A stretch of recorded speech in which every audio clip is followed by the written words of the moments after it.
네, 수요일 이슈앤피플 코너 전국대담 친구들 시작하기 전에 아주 중요한 일이 있어서 하나 알려드리고 가겠습니다. 7월 9일부터 22일까지 라디오 청취율 조사 기간입니다. 02로 시작되는 전화가 오면 꼭 받아주시고요. 어느 채널에 어떤 프로그램을 들으시냐라는 질문에는 어떻게 답하시면 바람직할까요? 그러면 이렇게 하시면 됩니다. 네. 이익선 최수영의 이슈앤피플이라고 깔끔하게 답해 주시면 감사하겠습니다. 채널은요? 채널은 YTN 라디오죠. YTN 라디오. 네. 청취율 조사 기간 동안에 여러분을 위한 모바일 커피 쿠폰도 작게 정성스럽게 준비하고 있으니까요. 오늘 방송 들으시면서 문자도 보내주십시오. 샵 0945 문자번호 열어두겠습니다. 자, 오늘의 코너 전국대담 친구들. 강대강 대치가 아닌 재치 있는 입담과 썰이 존재하는, 그러면서도 현안은 날카롭게 들여다보죠. 이 시간 함께하는 분들, 편안한 친구들 단짝 버디로 칭해봤는데요. 김병주 더불어민주당 의원, 조혜진 전 국민의힘 의원 나오셨습니다. 어서 오십시오. 두 분 어서 오십시오. 네. 안녕하세요. 더운데 오시느라고 고생하셨습니다. 요즘 한참 또 국회가 더 바쁘게 돌아가시는 와중에 또 이렇게 나오셨습니다. 오늘 그러면 첫 질문은 아무래도 좀 가장 오늘 뜨겁게 달구고 있는 그래도 이재명 대표의 당대표 연임 도전 공식화인데요. 김두관 의원도 던졌고 그다음에 청년 한 분도 출마를 해서 어쨌든 3명이 출마했지만 실제로 보면 이제 이재명 전 대표와 김두관 전 의원의 이제 2파전 양상으로 진행될 것이다고 하는 건데 어떻게 김 의원님 보시기에는 이게 좀 흥행이 되실 것 같습니까? 당대표 글쎄요. 흥행이 뭐 그렇게 중요한 건 아니라고 봐요. 그럼 뭐가 중요할까요?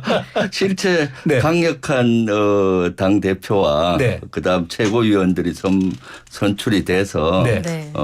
실제 윤석열 정부를 잘 견제하면서 네. 나중에 정권을 찾아올 수 있는 이런 지도부가 구성이 되는 것이 중요하다고 보였고요.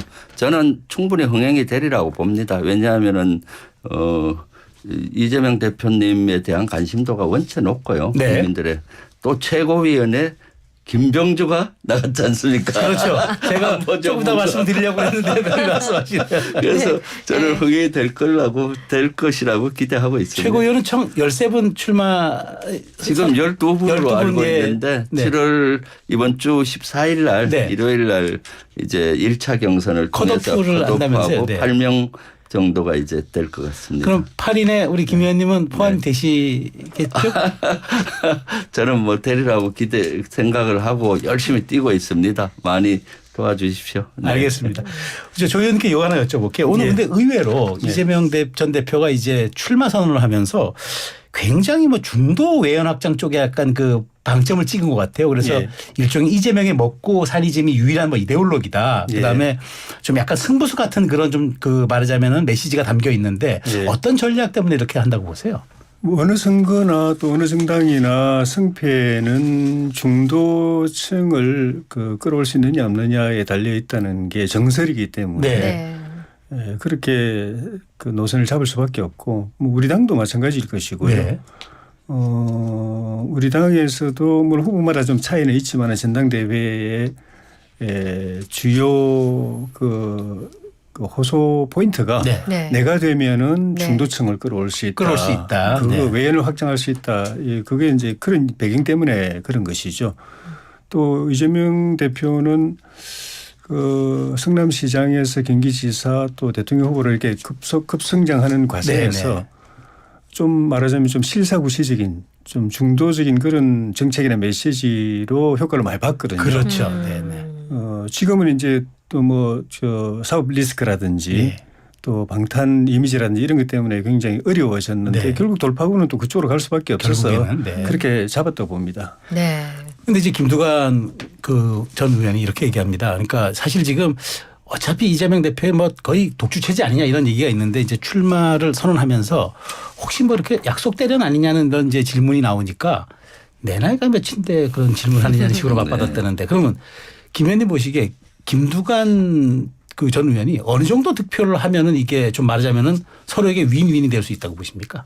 글쎄요. 그 득표로 얘기하기는 뭐하고요. 왜냐하면 지금 이재명 대표께서는 지금 압도적인 지지를 받고 있잖아요. 네. 그런 압도적인 지지는 변화가 없을 것 같고요. 네. 단지 이제 김두관 의원이 나와서 이렇게 예를 들면은 서로 정책과 비전을 경쟁하는 이런 거라면은 네. 모양새라든가 또는 네. 정책 비전을 제시하기 때문에 괜찮다고 보는데 큰 대세에는 크게 뭐 지장이 없지 않겠나는 생각이 듭니다. 이재명 대표님이 당 대표 될 당시도 지난번에 77% 이상이 됐고요. 네. 또 당 대표 하면서 원체 잘 하셔서 이번에 총선을 압도적으로 이끄셨잖아요, 승리로. 네. 그래서 지금 지지도는 훨씬 더 높아졌다고 보여져요. 그때보다도. 그렇기 때문에 지금은 무엇보다도 시대의 정신이 저는 후퇴하고 있는 민주주의나 민생이나 한반도 평화를 바로 세우는 것이 큰 시대 정신이라고 봐요. 이런 것들을 이재명 대표 체제 다시 오면은 이룰 수 있지 않겠나 생각을 합니다. 근데 이제 김두관 전 의원은 그래도 대권은 이재명 대표가 가더라도 당권은 나한테 좀 맡겨라. 네. 이런 발언은 약간 좀 당원들에게 호소력이 있지 않을까요? 그건 뭐 아직 몇 년 남았잖아요. 네. 그렇기 때문에 지금은 이번에 두 가지 큰 분수령에서 민심을 우리가 읽을 수 있지 않습니까? 총선 민심이 하나였고요. 이것은 윤석열 정부의 독주를 막아달라는 거 하나였는데 또 정책 기조를 바꾸라는데 바꾸지 않으니까 2차 민심이 폭발한 지점이 국민 탄핵 청원이잖아요. 네. 그래서 이런 것들의 민의로 봤을 때는 지금은 강력한 리더십을 가진 당대표가 네. 하나로 뭉쳐서 해야만이 이러한 것들을 달성할 수 있겠다라는 생각을 해서 저는 이재명 대표께서 꼭 대표가 되셔서 네. 저도 최고위원이 된 옆에서 강력한 지도체제를 가지고 시대 정신을 수행할까 생각합니다. 알겠습니다. 자, 이제 국민의힘 당권 주자들 얘기 좀 해보겠습니다. 어제 첫 번째로 방송 토론회가 있었습니다. 예. 어떻게 보셨습니까, 조혜진 의원님? 초반에 그 국민들이 기대했던 그 반성과 쇄신 그런 경쟁이 그 잘 안 보이고 네. 시작부터 네거티브 경쟁으로 일부에서는 진흙탕 전당대회라는 표현이 나올 정도로 그렇게 돼서 여론이 싸늘해져서 TV 토론에서는 그런 것들을 의식하는 듯한 모습이 보이긴 했는데 네. 문제는 후보들이 이 당원들이나 지지자들 국민들의 눈높이에 맞춰서 우리가 어떻게 해서 국민들에게 당원들에게 실망을 줬고 어떻게 해서 표를 못 얻었고 실패했는가에 대한 그런 그 좀 처절한 반성 네. 또 성찰 그리고 대안 어떻게 변화되어야 되고 어떻게 국민 눈높이에 맞춰야 되고 민심을 얻을 것인가 이런 거에 대한 대안을 이렇게 폭넓게 풍부하게 이렇게 내놓고 해야 새로운 경쟁이 성립이 되고 하는데 과연 우리 후보들이 뭐 후보마다 약간 차이는 있을 수 있겠지만 그런 데 대한 고민의 깊이가 어느 정도일까? 왜냐하면 그게 없으면은 결국 또 네거티브로 돌아갈 수밖에 없거든요. 할 말이 없고 수단이 없고 대안이 없으면은 결국 돌아갈 수밖에 없어서 그런 부분이 좀 걱정이 됩니다. 네거티브로 때문에 역풍이 있다. 네. 국민들 역정낸다. 당원들도 실망한다는 걸 느끼면서도 네. 그럼 그 대안으로서 포지티브 경쟁을 할 만한 그런 컨텐츠들을 비전들을 각자가 얼마나 준비했느냐.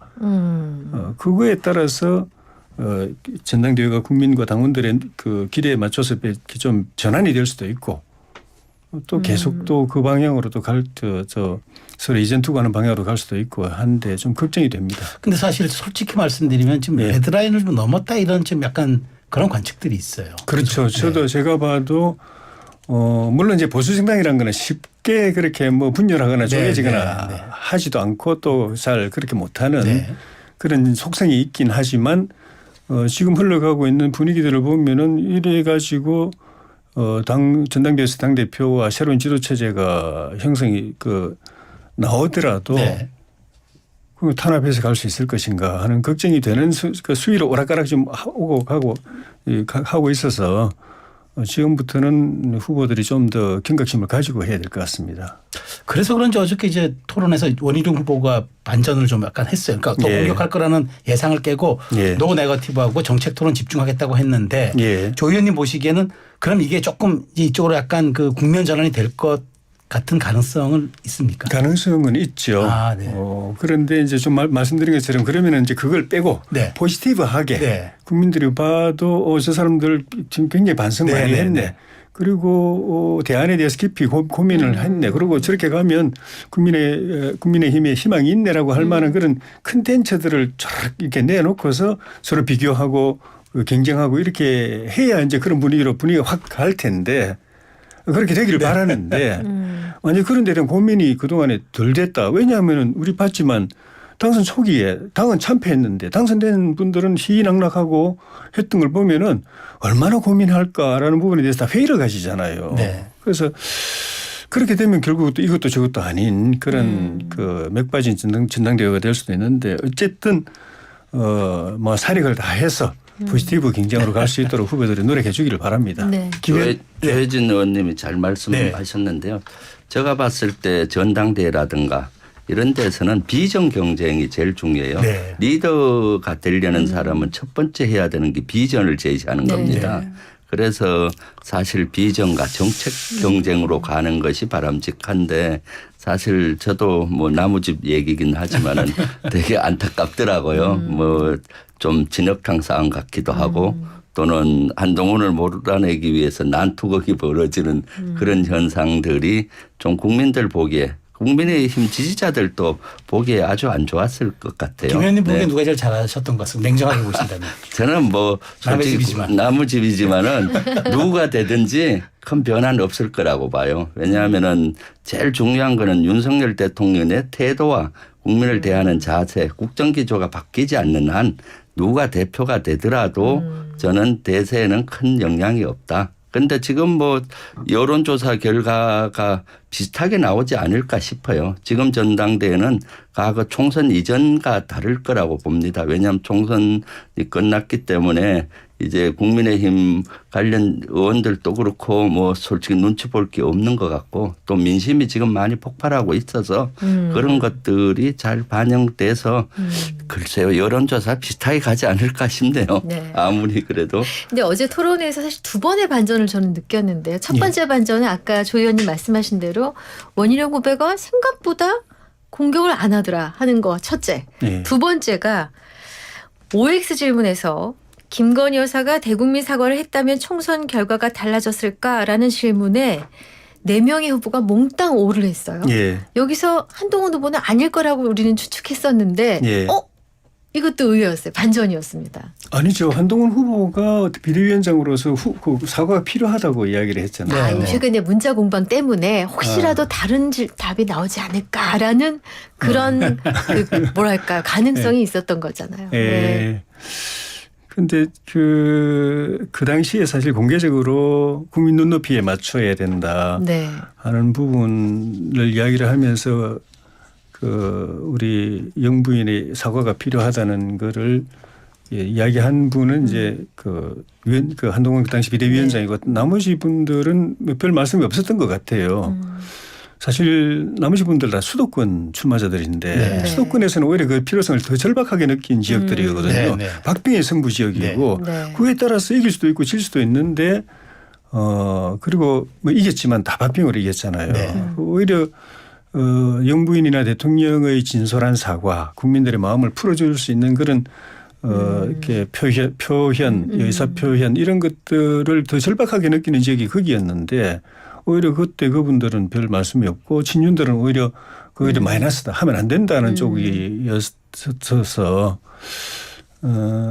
그런 점에서 조금 지금 태도들이 조금 이해가 안 되는 부분도 있습니다만 어쨌든 마음속으로는 말을 했든 안 했든 네. 필요하다고 다 느꼈을 거예요 그 당시에는. 예. 김 의원님 오늘 진중권 교수가 아주 좀 그 따끈따끈한 글을 좀 올려서 화제입니다. 혹시 내용 아세요? 그거 잘 모르십니까? 못 보고 왔는데. 그러면은 네.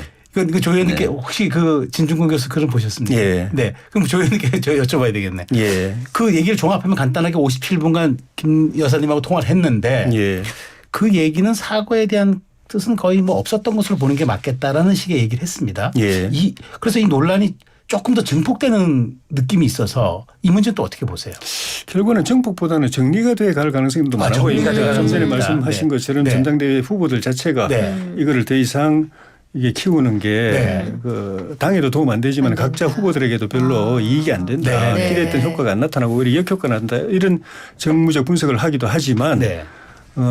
지금 그 신중권 교수가 그 공개했던 것들을 보면은 네. 그동안에 여러 가지 좀 논란들이 네. 조금 가닥이 잡혀가는 정리가 거거든요. 된 듯한 느낌이다 오히려. 그러니까 네. 제가 볼 때는 그 우리 김건희 여사께서는 마음속으로는 사과할 생각이 있었던 것 같아요. 네, 네. 그런데 결과적으로는 주변에서 말렸고 네. 대통령께서 그거에 대해서 굉장히 역정을 내셨고 네.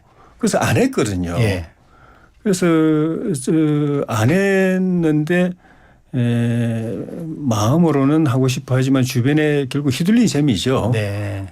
그분들이 저는 대통령이나 영부인을 잘못 고도를 해서 네. 잘못 이 조언을 하고 잘못 이끌었다고 표현해야 될지 모르겠지만 해서 결과적으로 선거가 이렇게 어려워졌는데 그 부분도 아쉬운 부분은 그 진중권 교수의 그 전언에 따르면은 그러면서 영부인께서 다음에라도 네. 그 당시에 신 교수님 같은 분한테 제가 조언을 구했더라면은 말하자면 주변에서 말렸더라도 했을 것이고 네. 했으면은 선거에 도움이 됐을 건데 안 했는데 다음에라도 그런 일이 중요한 일이 있으면 진 교수님 의견을 여쭤보겠습니다. 이랬는데 이번에 이 사태 이 진짜 지난 폭탄이 터졌는데 이 과정에서 진 교수님하고 통화를 안 한 것 같아요. 네. 그게 좀 아쉽다. 예. 그래서 그런 부분이 본인 영부인 그런 말씀하셨으면은 이런 주변에서 이거 이번에 공개하자. 네. 전당대회 때 효과 있다. 뭐 누구에게 불리하고 누구에게 유익하고 네. 이렇게 하니까 공개하자라고 해서 아마 건의했을 테니까 이렇게 나왔을 텐데 네. 했을 때 진 교수님 같은 분한테 전화해서 야 이렇게 조언하는데 이분들이 지난번에도 나한테 말렸다가 네. 결국 후보 이렇게 그 사과 못하고 선거 패배하게 됐는데 또 지금 이런다 어떻게 해야 되느냐고 했을 때 아마 좋은 조언을 받아서 이런 사태가 원천적으로 안 생겼을 가능성도 있는데 뭐 필요하면 전화하겠다고 그러고 전화 또 안 하셨네요. 그게 아쉽다. 저는 그 김건희 여사하고 한동훈 전 비대위원장 문자를 보면서 크게 두 가지가 문제가 있고 이것은 많이 정폭되리라고 봅니다. 첫 번째는 네. 거기 사과 여부 이거를 네네. 김건희 여사 개인적인 문제인데 왜 당에 있는 비대위원장하고 문자를 보냈냐. 사실 그런 것 같은 배우자인 대통령과 상의해서 사과하면 되는 것인데 거기에 큰 문제가 있다고 봐요. 사실은. 네. 그리고 두 번째 그 문자 속에 이제 그 댓글팀이란 단어가 나오잖아요. 네. 이건 또 그러니까 뭐 저 장해찬 전 최고는 나와서 뭐 한동훈은 뭐 언론 관리팀을 운영했다. 예. 댓글 이것은 진짜로 큰 문제거든요. 네. 그래서 이것이 점점 국민의힘에서는 이걸 수면 밑으로 내리고 싶겠지만은 이 증폭이 될 것 같다. 왜냐하면 댓글 이 문제는 박근혜 정부 때 국정원 댓글이나 군 아픈 부분이지만 사이버사 댓글 이런 걸로 드루킹 댓글도 있었죠. 그 예. 드루킹 댓글 사건 네. 뭐 이런 걸로 우리 국민들에게는 되게 공분했던 부분이고요. 네. 이건 민주주의에서 언론을 이렇게 어떤 세력들이 인위적으로 조작하려는 건 큰 문제거든요. 그래서 이 문제는 아주 크게 확대될 걸로 보입니다. 네, 예. 근데 사실 뭐 이 댓글팀에 대해서는 아직 뭐 그냥 네, 주장만 있을 밝혀진 건 뿐이고 없죠. 그냥 주장이 밝혀진 거 근데 없고 뭐 네. 팬덤 현상의 일환일 수도 있는데 하여튼 이 문제가 네. 이번 문자 논란에서 공개된 그 그렇죠. 수면 위로 부상했다는 점은 눈에 네. 띕니다. 네. 여기서 조윤님께 하나 질문 드리면 어제 예. OX 질문 좀 흥미롭게 보시지 않으셨어요? 그렇죠. 예, 그 네. 거기서 이제 그 이른바 밸런스 게임이라고 저희가 흔히 얘기하는 이제 뭐 이렇게 딱 선택할 수밖에 없는 걸 하는데 한동훈 후보가 무인도에 한 사람만 데려갈 수 있다면 이철규 조정원 했는데 답은 이철규를 했는데 예. 그 다음 얘기가 재밌었잖아요. 예. 그걸 어떻게 보셨어요? 결국 조정원도 이철규 편이다. 이철규 아바타다. 뭐 그런 뉘앙스. 더군다나 지금 백서 위원장인데. 예, 그렇죠. 그러면서도 또 결국 내가 다 안고 갈 거다. 내가 이렇게 다 아울러 가지고 갈 거니까. 그런 자신감으로 읽으셨구나. 네. 예. 아 그렇게까지도 해석이 되는 거였군요. 무인도 데려가겠다고 그랬으니까. 한 사람만 데려갈 수 무인도는 있다면. 생명을 같이 할 수 있는 생사를 같이 할 수 있는 사람 데려가는데. 알겠습니다. 예, 둘 다 데려가겠다는 거 그런가 아닙니까? 하면 윤상현 후보는 침몰하는 배에 구명조끼가 하나 남았다면 누구에게 주겠는가? 답은 박근혜 전 대통령. 예, 윤 대통령은 수영을 좀 하시니까 이렇게 얘기를 하시더라고요. 재미삼아 질문하신 것 같은데 어떤 게 좀 재밌게 보셨어요? 네, 저는 뭐 김 의원님께서. 사실 그 분야보다도 네. 예. 서로 이제 문자 이런 것들 난장판 거기를 재밌게 봤어요. 나머지는 뭐 선택의 문제는 뭐 사실 네 별로 저희 관심 밖이었고요. 네. 사실 뭐 밸런스 게임이라는 게 네, 그게 균형 네. 게임이 아니고 그러니까요. 일종의 재치 게임 같은 네. 이제 그런 맞아요. 형식이라 네. 이걸 가지고 또 너무 또 뭐 네. 가기도 좀 어려운데 하여튼 저 네. 국민의힘 전당대회는 여기까지만 짚어보는 걸로 하고요. 이제 네, 국회 다른 주제로 국회로 가볼까요? 한번 가보죠. 네. 네.